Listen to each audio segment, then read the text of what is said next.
Areva importe la moitié de son uranium du Niger. La France a exploité les mines d'uranium au Niger pendant les 40 dernières années et elle est le principal investisseur étranger du pays.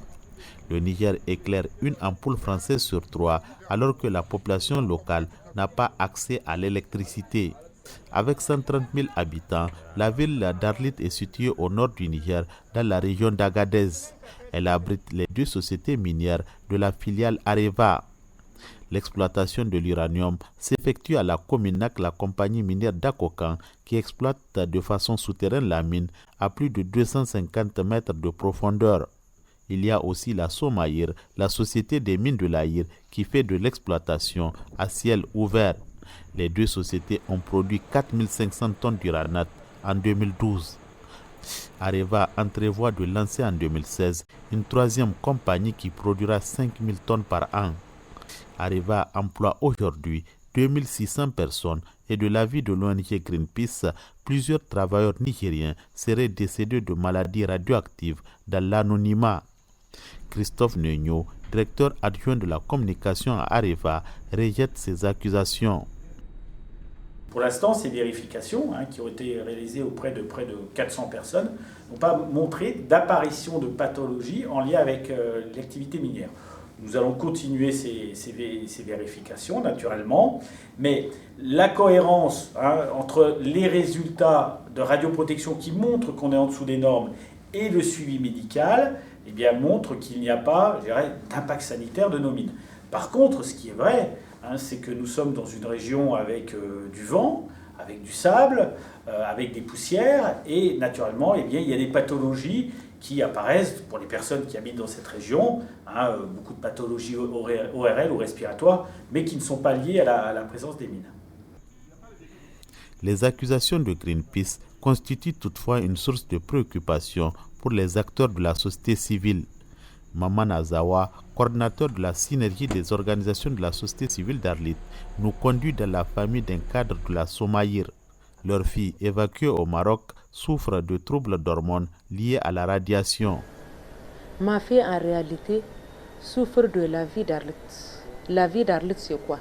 C'est les conséquences de la radiation. Et c'est général sur la population, mais seulement le gouvernement nigérien ne reconnaît pas ça. Et aussi au niveau de l'hôpital de la Somaïr, ils ne reconnaissent pas ça. Et personne n'est soutenu. C'est un dérèglement des hormones. Et c'est dû à la radiation. C'est la radiation qui fait que chez certains enfants, ça conduit au dérèglement d'hormones. Mais si on agit à temps, on doit la sauver. Les cheveux poussent, mais ils tombent, ils poussent, ils tombent, ils forment des plaques comme vous avez vu sur les photos. D'anciens employés des mines d'uranium du Niger, dont certains comptent une trentaine d'années de service, souffrent de maladies mystérieuses. Ma maladie, c'est la respiration. Et j'ai un problème pulmonaire. Donc, c'est une maladie que j'ai prise à Cominac. Parce que j'étais foreur, conducteur d'engin et bout de feu. Donc, dans les milieux de 1978 à 2013, donc ça fait beaucoup d'années. Aujourd'hui, il y a des gens qui tombent chaque année, qui meurent, et on ne sait pas leur maladie. Et que je sais que sûr que c'est une maladie qui est reliée à la radiation. Je souffre de maladies pulmonaires, de toutes sortes de maladies liées à la respiration. Ça m'a causé par la poussière de la mine et les radons. Ce que j'attends d'arriver aux États-Unis, c'est qu'ils nous soignent. Maintenant, on souffre. On ne peut plus travailler. On souffre. Nous pensons qu'Areva est en train de jouer avec la conscience des Nigériens. Il faut qu'Areva paye les préjudices causés aux anciens miniers. Il faut qu'Areva paye les préjudices causés à la population autochtone qu'elle avait trouvée sur ce terrain, qu'elle avait transformé l'environnement. Ce sont notamment des atteintes rénales, des atteintes hépatiques et aussi des troubles de la circulation sanguine. Elles peuvent entraîner ce que nous appelons des silicoses, qui sont des maladies respiratoires, du fait que ce soit des particules solides qui rentrent dans les voies respiratoires. Ça peut passer effectivement dans tout l'organisme à cause du transport par le sang et atteindre certains organes comme le système nerveux central, la moelle osseuse, tout ceci qui peut provoquer des phénomènes de cancérisation. Greenpeace a mesuré dans l'eau potable une concentration d'uranium allant jusqu'à 4 fois la limite recommandée par l'Organisation mondiale de la santé. Après 4 décennies de présence au Niger, Areva a ouvert en 2011 un observatoire de la santé pour le suivi sanitaire des anciens travailleurs et des populations riveraines exposées à l'uranium. L'observatoire de la santé, c'est une coquille vide. C'est juste un effet d'annonce. Concrètement, ça ne marche pas. Pour ce minier à la retraite qui souffre de dermatose, l'Observatoire de la santé est une initiative qui arrive trop tard.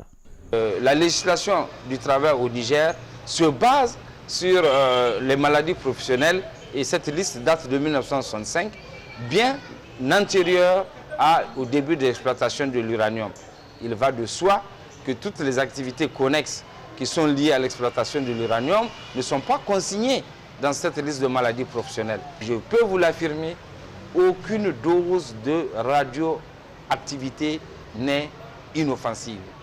Les conditions dans lesquelles sont faites les consultations, les types d'examens qui sont faits, ils sont impropres, ils ne sont pas adaptés pour pouvoir déceler des cancers qui émanent du fait de l'activité professionnelle. C'est aux animateurs de l'OSTRA eux-mêmes de se rendre compte que comment le travail est organisé pour pouvoir mettre les Nigériens qui travaillent là-bas dans leurs droits et surtout aussi les populations environnantes qui vivent autour des mines d'Arlit.